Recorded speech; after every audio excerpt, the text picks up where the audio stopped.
In a time of war and divine visions, a young peasant girl rose from obscurity to alter the course of history. This is the tale of Joan of Arc, born in the small village of Domremy, France. Nestled amidst the turmoil of the 100 Years' War, her humble beginnings were far from the grandeur and intensity of the royal courts and battlefields that would later define her life.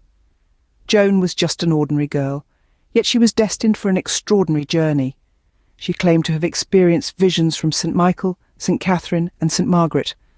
These divine apparitions, she said, instructed her to support Charles VII, the Dauphin of France, and to help recover France from English domination. A daunting task for anyone, let alone a young peasant girl. But Joan was not deterred. Driven by her faith and the ethereal voices of the saints, she set off from Domremy, leaving behind her humble beginnings. Joan's destiny was not to remain in obscurity. Emerging from the quiet confines of Domremy, Joan journeyed to Vaucouleurs, a mission sparked by divine visions. Here, with an unwavering spirit, she convinced a doubtful Charles VII to let her join the army, an unprecedented feat for a peasant girl in the 15th century. In 1429, she played a pivotal role in lifting the siege of Orléans. This marked a turning point in the 100 Years' War and set the stage for Charles VII's coronation as the King of France. But Joan's brilliance extended beyond the battlefield. She wielded words as deftly as she did her sword, using letters and diplomacy as powerful weapons. She was more than a warrior. She was a strategist, a beacon of hope for France, and a nightmare for England. Yet Joan's triumphs were not to last. Envy and fear led to her downfall. In the throes of the 100 Years' War, political and religious tensions ran high.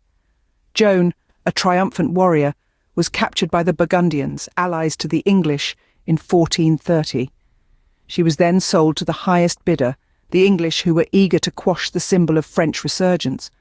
Joan was put on trial for heresy and witchcraft under the watchful eye of Pierre Cauchon, a bishop sympathetic to the English cause.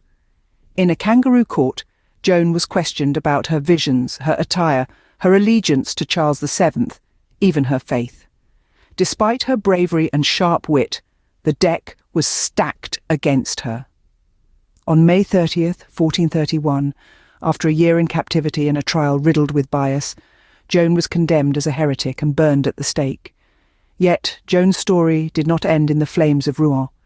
Nearly 5 centuries later, the Catholic Church, recognizing the injustice done to Joan, canonized her as a saint in 1920. The girl who had once been accused of heresy was now heralded as a holy figure, a martyr who had stood her ground against the tides of political manipulation and societal prejudice. In a stunning reversal of fortune, Joan, once vilified, was now venerated. Today she stands not only as a national heroine of France, but also as a universal symbol of courage, faith, and determination. Her story echoes through history, reminding us that sometimes the most unlikely individuals can wield the power to alter the course of destiny.